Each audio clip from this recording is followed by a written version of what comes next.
Shalom, damai Kristus beserta kita. Puji syukur saya panjatkan pada Adonai Hashem. Akhirnya kita bisa jumpa kembali dalam channel yang sederhana ini.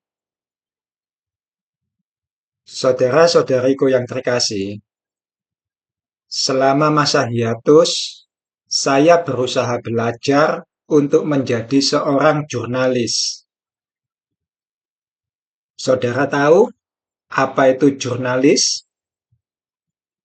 Ada jurnal, ada jurnalistik, ada jurnalis. Untuk detail-detailnya, saudara bisa mencari tahu sendiri. Secara sederhana, jurnalis itu adalah orangnya, jurnalistik itu adalah prosesnya, dan jurnal itu adalah hasilnya. Nah, ilmu jurnalistik itu kuncinya adalah 5W 1H. Apa itu 5W 1H? 5W itu artinya huruf W-nya ada 5. Apa saja? Hijau, kuning, kelabu. Oh, bukan saudara.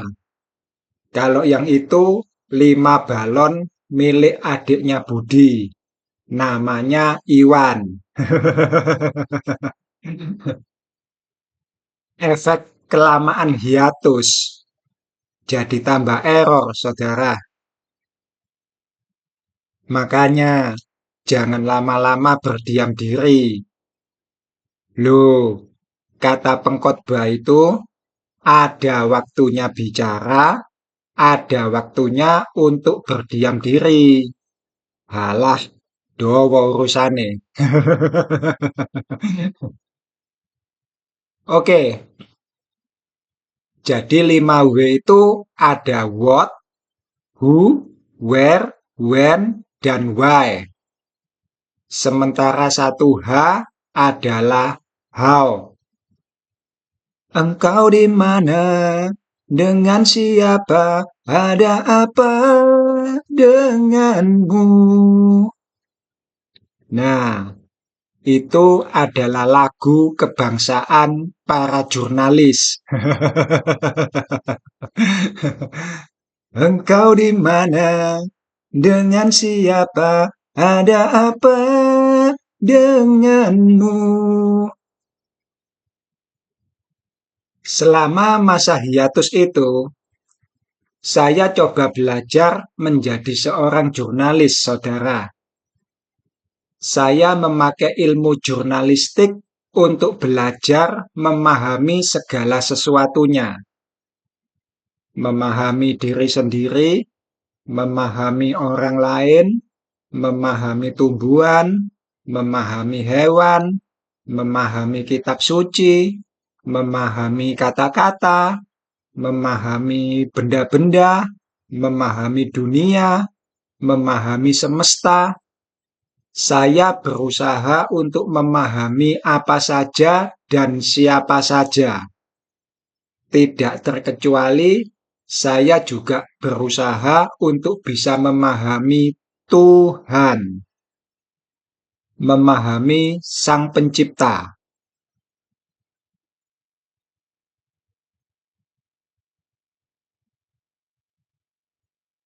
Kita masih punya satu materi yang belum selesai ya, saudara. Video kita mengenai Tuhan. Kita punya video berseri, yaitu mengenal Tuhan.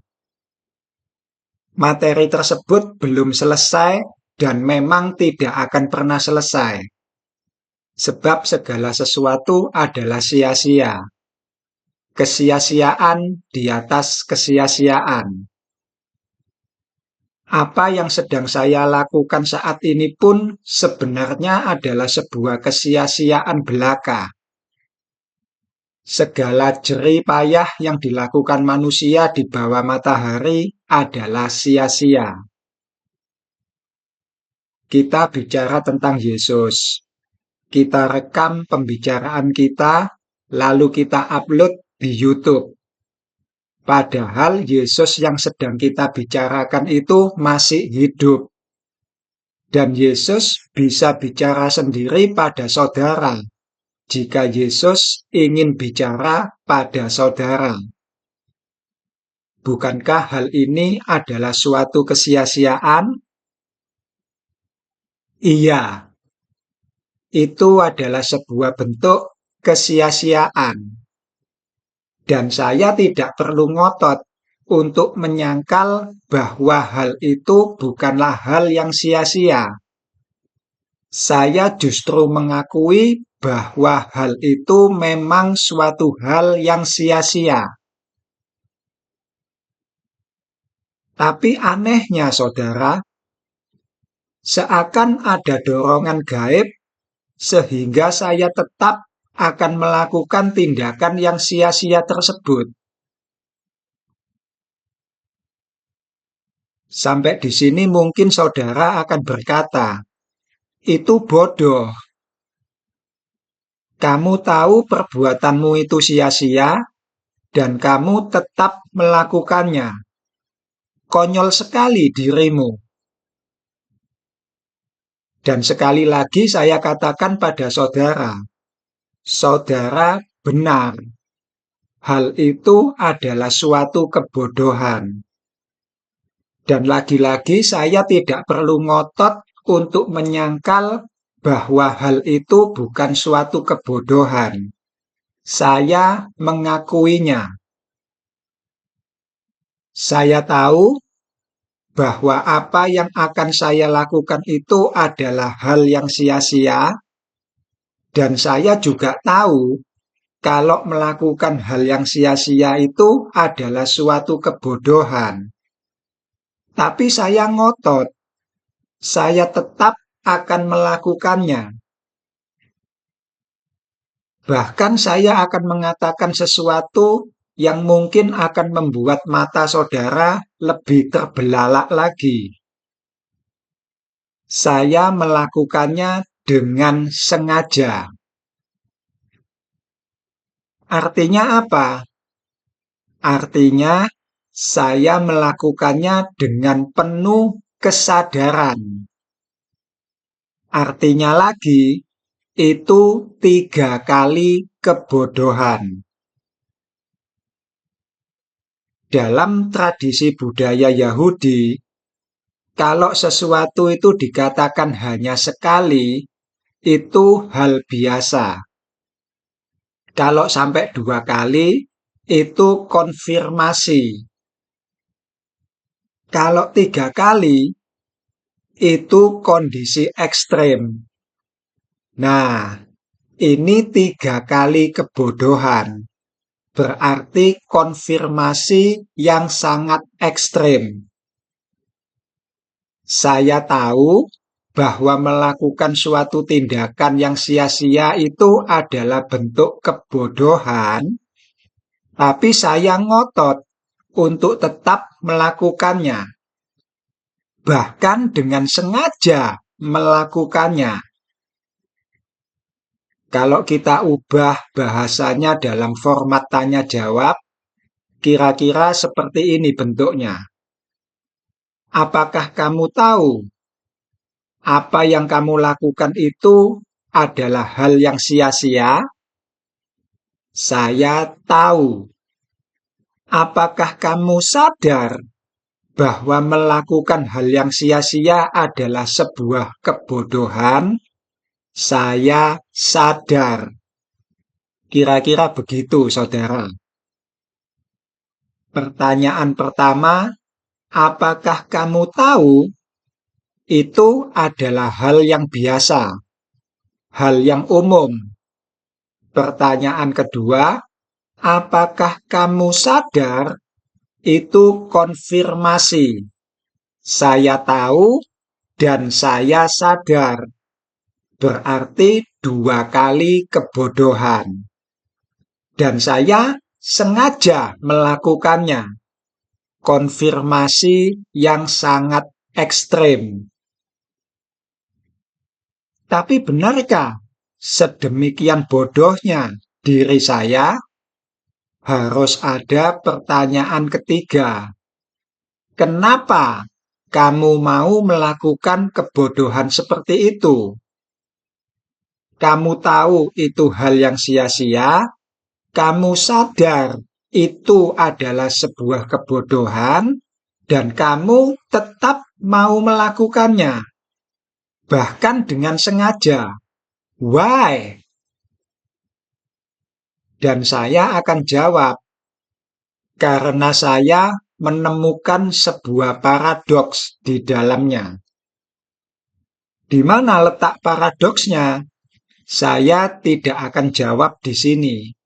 Sebab yang namanya paradoks itu butuh penjelasan, butuh analisis, butuh pemikiran yang mendalam. Dan itu akan menjadi sangat panjang.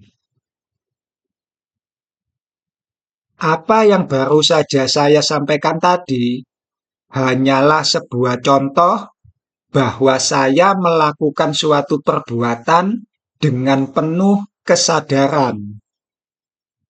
3 kali saya tidak menyangkal kebodohan tersebut. Dan itu menjadi konfirmasi yang sangat ekstrem bahwa saya dengan amat sangat sadar ketika melakukan hal yang dianggap bodoh tersebut. Dan itu memang bodoh. Makanya saya tidak menyangkal.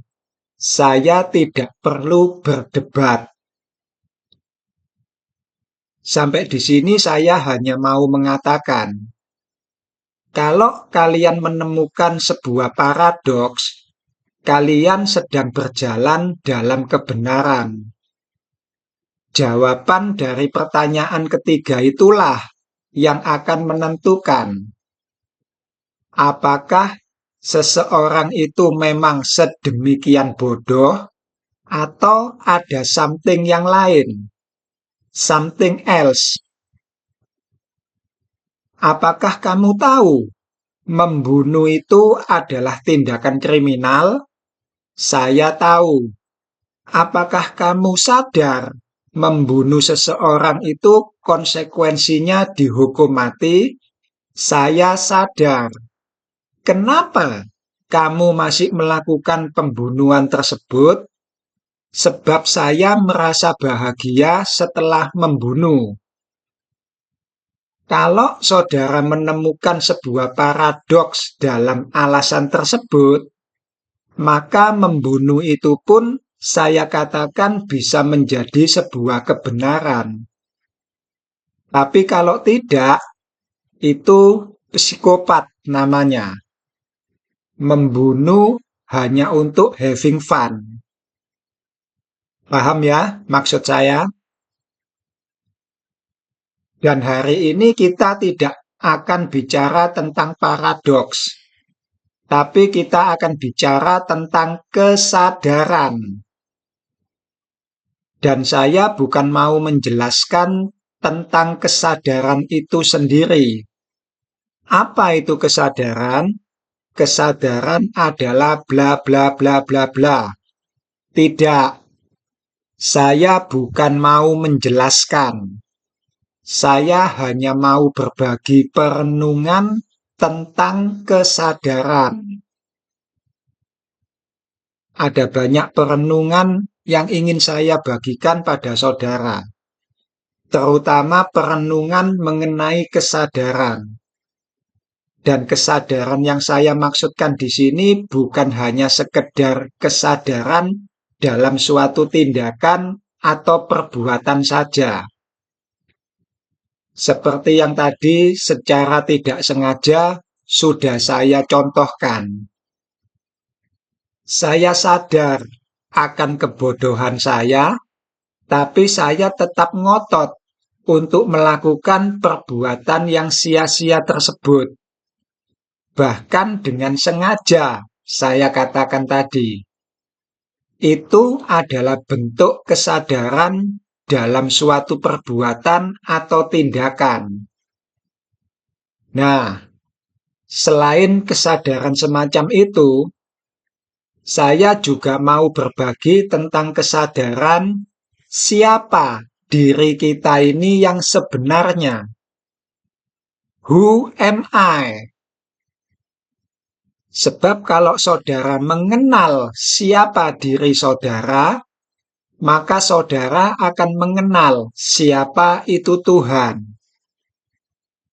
Sekali lagi saya katakan, kalau kalian sudah mengenal siapa diri kalian, maka sebenarnya kalian sudah mengenal siapa itu Tuhan.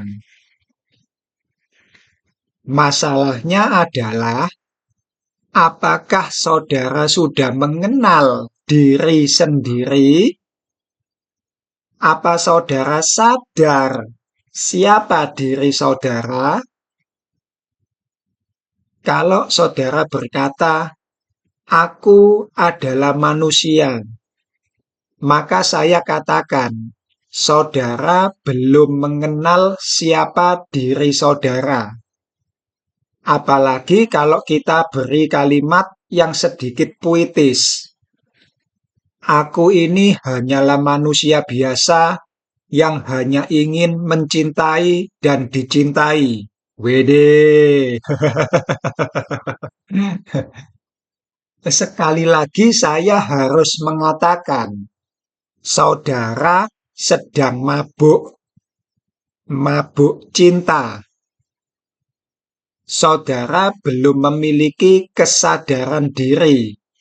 Saudara masih teler. Dan tentang kesadaran itu sendiri, nanti saya coba bawakan lewat tema puasa. Hari ini saya berikan prolognya saja dulu. Prolog yang panjang tentu saja. Prolog kok dawa. Prolog apa monolog? Whatever lah. Hari ini saya hanya mau bercerita. Itu saja. That's it. Saya yang bicara, saudara yang mendengar, nanti selesai, saudara renungkan. Oke? Saya akan kembali pada jurnalistik tadi ya, saudara. Sebab saya mengawali perenungan demi perenungan tersebut dari sana. Nah, salah satu bentuk kegiatan jurnalistik itu adalah mengamati. Saya melakukan pengamatan, saudara. Apa yang saya amati? Saya tidak punya objek khusus untuk saya amati. Seperti tadi yang sudah saya katakan, saya berusaha untuk memahami segalanya. Jadi tidak ada objek khusus dalam pengamatan saya. Saya lagi duduk-duduk di teras rumah, tiba-tiba saya melihat ada semut berjalan. Maka saya mengamati semut. Mau kemana ini semut? Lalu saya merenung tentang semut, dan saya mendapatkan sesuatu dari renungan tentang semut itu tadi. Lain hari, saya lagi rebahan di sofa sambil dengerin musik. Mata saya melihat bola lampu yang menyala. Maka saya mengamati bola lampu. Lalu saya merenung tentang bola lampu, dan saya mendapatkan sesuatu dari renungan tentang bola lampu. Paham ya, saudara? Tidak ada hal spesifik yang saya amati. Apa saja yang bisa saya lihat dengan mata, saya amati dan saya renungkan. Saya lihat tip X, saya merenungkan tentang tip X. Saya lihat kipas angin, saya merenung tentang kipas angin. Saya lihat kalkulator, saya merenung tentang kalkulator. Dan saya selalu mendapatkan sesuatu dari renungan-renungan tersebut. Lain kali saya memejamkan mata. Tidak ada sesuatu yang saya lihat. Tidak ada sesuatu yang bisa saya amati. Saya merem. Tapi lagu-lagu terus berputar. Manusia di dunia seakan berperan dalam sandiwara. Telah ditugaskan dan telah dibebankan apa yang dilakukannya. Semua berperan dan semua berbuat apa yang ditugaskannya. Peran kelahiran, peran kematian, juga tidak pakai kol. Bakso bulat. Kok jadi ke sana ya? Sorry. Genrenya tadi sudah di-set drama reflektif. Kenapa jadi drama komedi? Feel-nya berubah. Ngaco ini sutradara nih. Oke, saya lanjutkan saja. Jadi saya tidak melihat, tapi saya mendengar.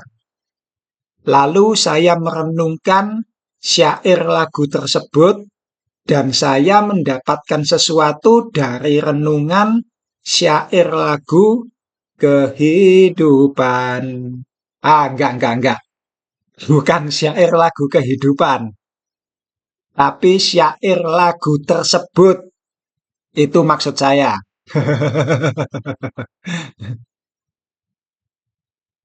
Nah, saya mengamati dan merenungkan apa saja yang bisa saya amati.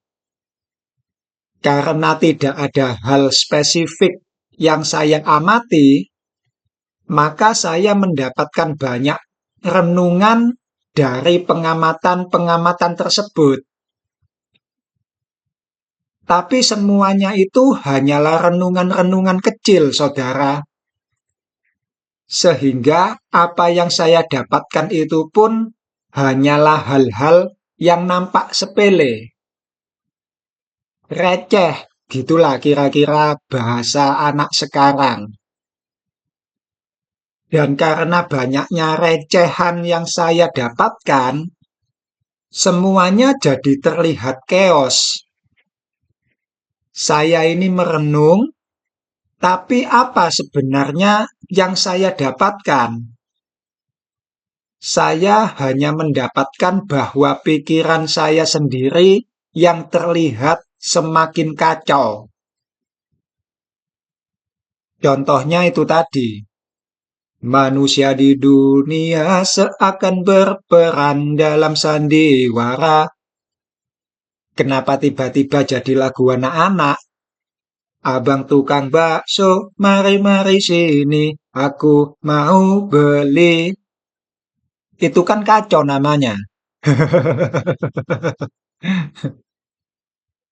Oleh sebab itu, saya memutuskan untuk berhenti mengamati segala sesuatunya.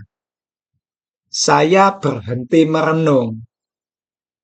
Tapi kemudian saya berusaha melihat kembali hasil renungan-renungan saya yang keos tersebut.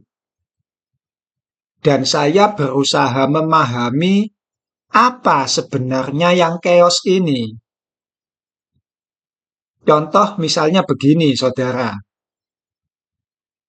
Saya merenung tentang semut dan saya mendapatkan kata pasar. Saya merenung tentang pensil dan saya mendapatkan kata ibu. Saya merenung tentang daun dan saya mendapat kata pergi.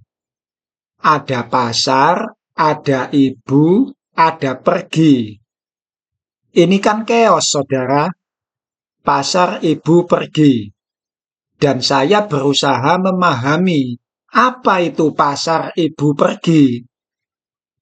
Dan ketika saya mencoba untuk menata ulang renungan-renungan yang terlihat keos ini, akhirnya saya mendapatkan sebuah kalimat, ibu pergi ke pasar.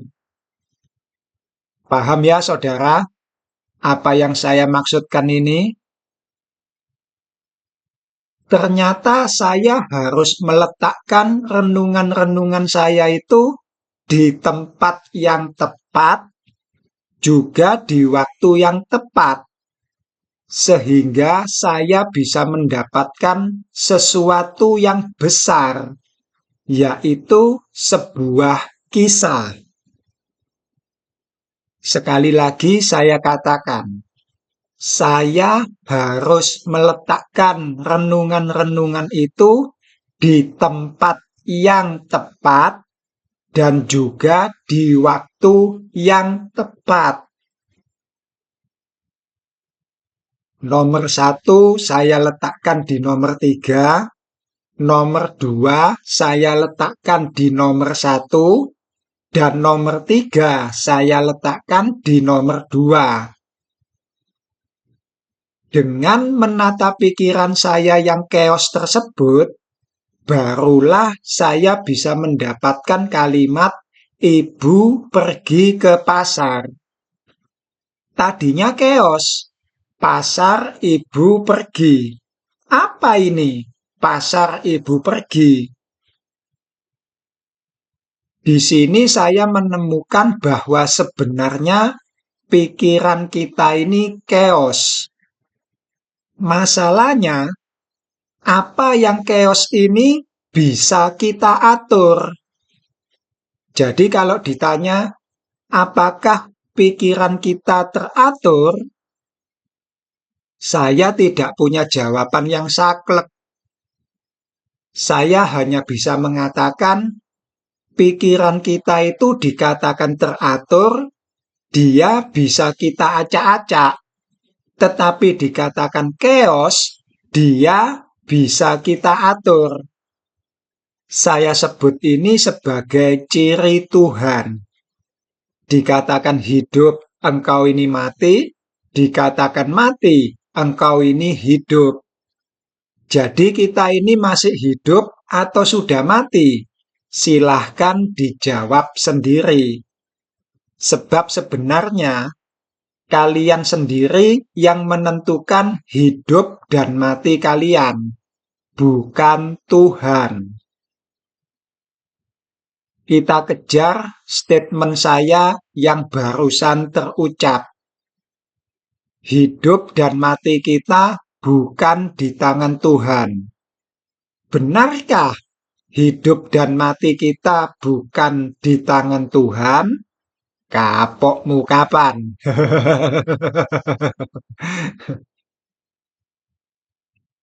Dan sebenarnya apa yang saya ucapkan itu sendiri, saya juga tidak punya jawaban yang tegas. Saya hanya bisa berkata, dikatakan hidup dan mati kita di tangan Tuhan, sebenarnya hidup dan mati kita ini ada di tangan kita sendiri. Kan ada tuh orang yang bundir. Apakah saudara akan berkata, Tuhan sudah menentukan aku untuk mati bundir? Lalu saudara ambil tali, masuk kakus, gantung dir. Tuhan sudah menentukan aku untuk mati bundir. Apakah seperti itu? Tetapi kalau dikatakan hidup dan mati kita ini di tangan kita sendiri, sebenarnya hidup dan mati kita ini memang di tangan Tuhan. Talinya putus, tak jadi mampus. Betul gak? Jadi hidup dan mati kita ini di tangan siapa? Silahkan saudara jawab sendiri. Sebab manusia itu sangat kompleks. Nangkep ya maksud saya? Salahe dhewe dadi menungso, coba dadi pitik. Pikirane ora bulet, mangan turu bertelur, mangan turu bertelur. Wayahe apes dibeleh, digantung ning pasar, dituku wong, dimasak dadi panganan. Beres. Ora mikir Sigmund Freud barang. Pikiran sadar, pikiran bawah sadar, pikiran tidak sadar. Pitik ora mikir kuwi. Kembali ke pikiran. Jadi pikiran kita ini teratur atau chaos? You yang answer. Sebab yang menentukan itu adalah dirimu sendiri. Jadi saudara, dengan menata ulang pikiran saya itu tadi, maka sesuatu yang tadinya terlihat tidak ada hubungannya sama sekali, sesuatu yang terlihat chaos, sekarang menjadi terlihat sangat jelas. Menjadi terlihat hubungan tersebut. Hubungan antara pasar, ibu, dan pergi. Setelah saya atur, maka saya mendapatkan ibu pergi ke pasar. Paham ya, saudara? Sekali lagi, di sini saya bukan mau menjelaskan. Penjelasannya itu nanti di video seri Mengenal Tuhan. Di sini saya hanya ngoceh tanpa penjelasan.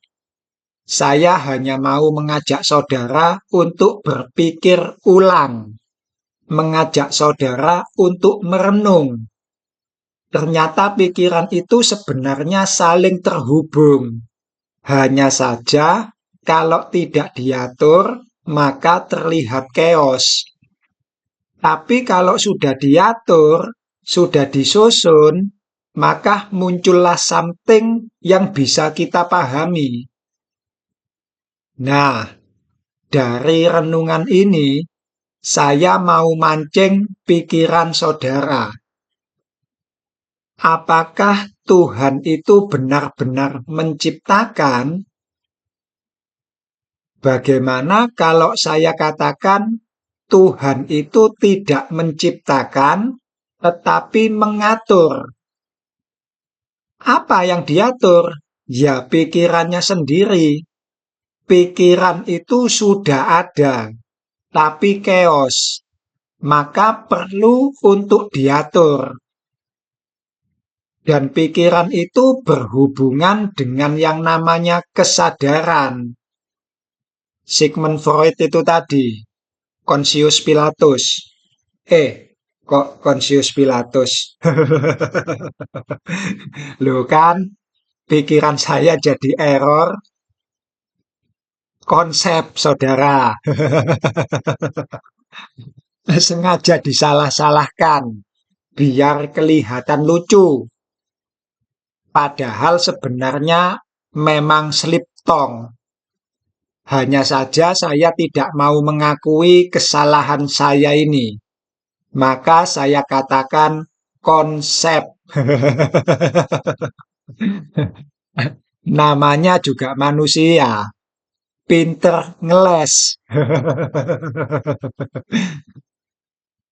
Oke, saya ulang. Jadi pikiran itu berhubungan dengan yang namanya kesadaran. Conscious mind, subconscious mind, dan unconscious mind. Sekali lagi, di sini saya bukan mau menjelaskan tetek bengek tentang conscious dan kawan-kawannya. Sudah banyak orang yang menjelaskan tentang hal itu. Bahkan saudara, kalau berminat tentang ilmu psikologi kesadaran ini, saudara bisa pelajari sendiri. Immanuel Kant dan kawan-kawannya itu tadi. Di sini saya hanya mengajak saudara untuk merenung.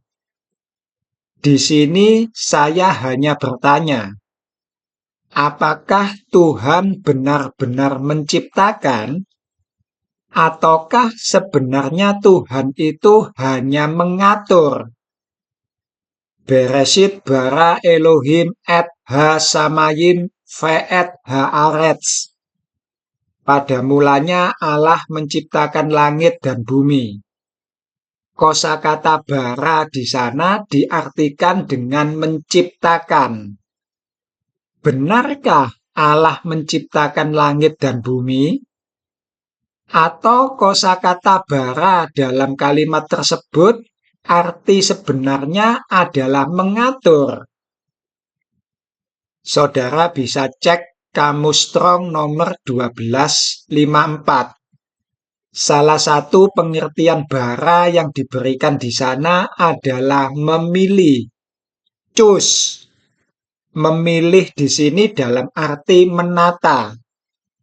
Seperti contoh yang sudah saya berikan tadi. Saya memilih nomor 1 dan saya letakkan di nomor 3.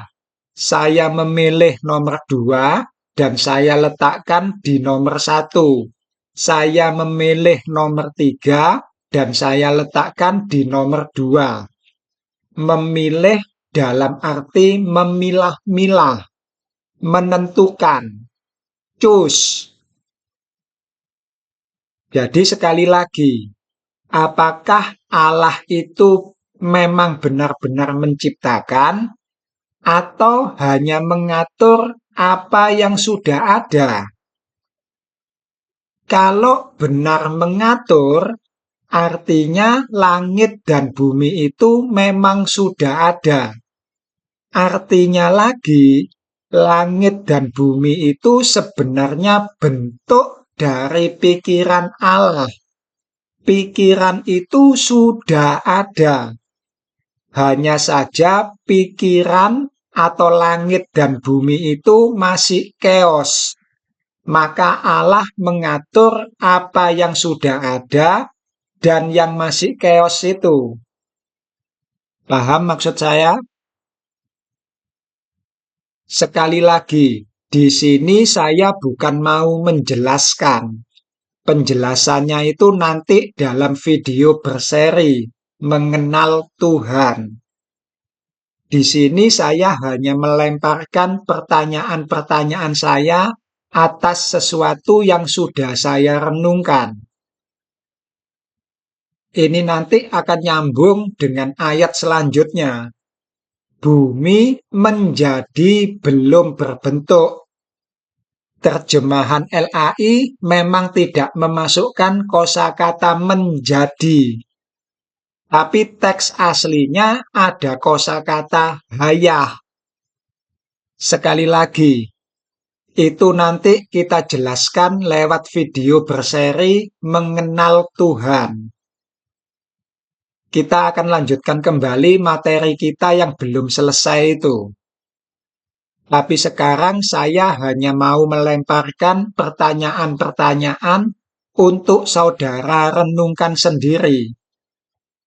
Sebab yang namanya kesadaran itu harus dialami oleh masing-masing pribadi.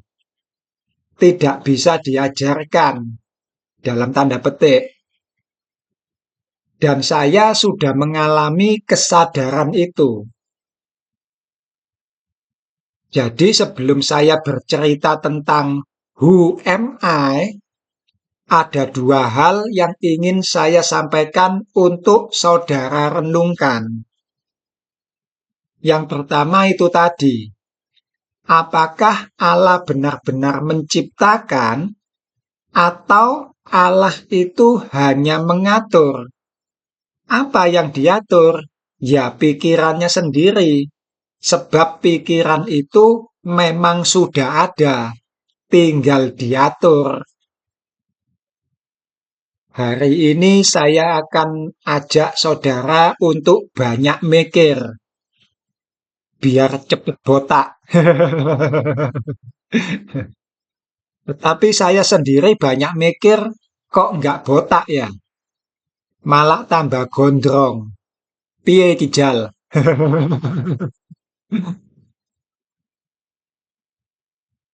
Yang kedua, saya berikan sedikit prolog lagi.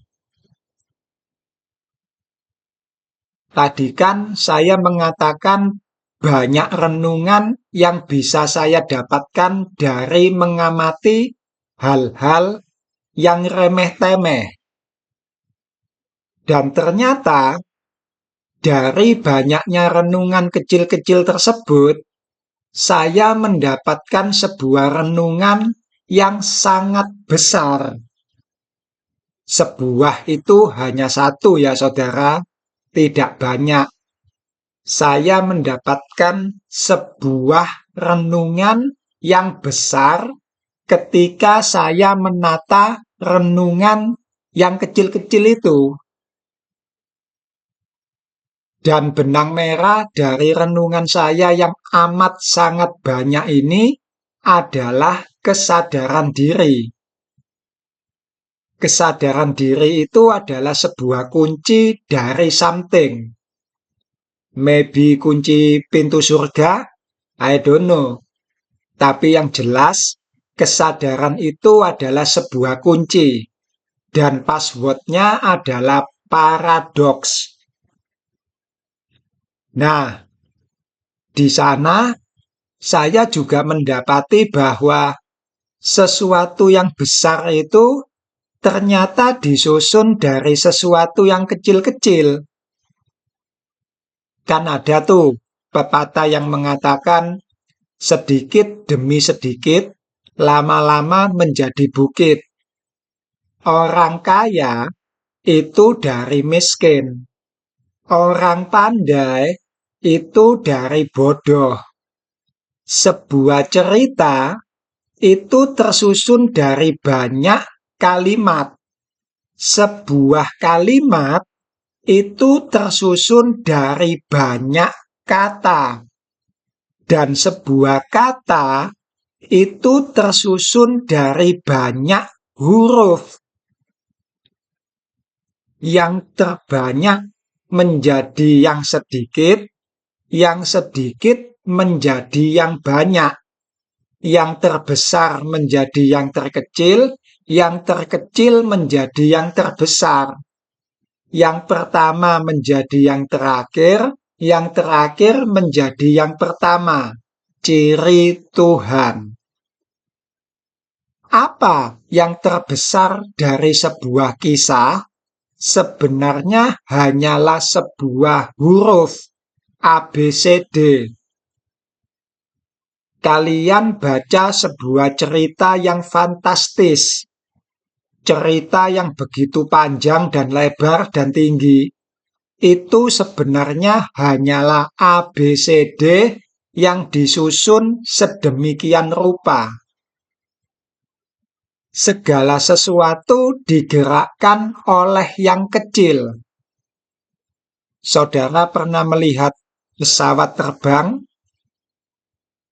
Pesawat yang segede gaban, rodanya hanya sauprit. Bagaimana kalau sekarang saya katakan, demikian halnya dengan semesta alam ini. Seluruh alam semesta ini tidak digerakkan oleh sesuatu yang besar seperti yang selama ini kita yakini. Seluruh alam semesta ini tidak digerakkan oleh tangan yang besar, tetapi oleh sesuatu yang kecil. Pertanyaan saya, ketika saudara berkata, Tuhan itu maha besar, apakah yang maha besar ini berasal dari yang maha kecil? Tuhan maha mengetahui. Apakah yang maha mengetahui ini berasal dari Yang Maha tidak mengetahui? Saya memang sengaja memasukkan sebuah frasa yang kontradiksi, sebuah kontradiksi semantik. Saya sengaja memberikan sesuatu yang tidak konvensional. Tujuannya ya supaya saudara bisa melepaskan pikiran saudara dengan bebas. Sehingga saudara bisa merenung dengan lebih leluasa.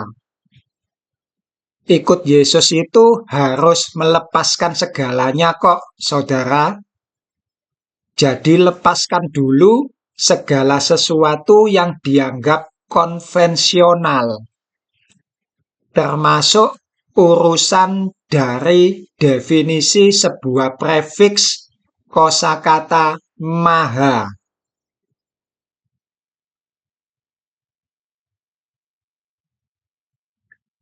Sekali lagi, saya lemparkan dua pertanyaan mendasar ini kepada saudara untuk saudara renungkan. Yang pertama, apakah Tuhan itu menciptakan atau hanya sekedar mengatur? Yang kedua, apakah Yang Maha Besar ini berasal dari Yang Maha Kecil? Shalom.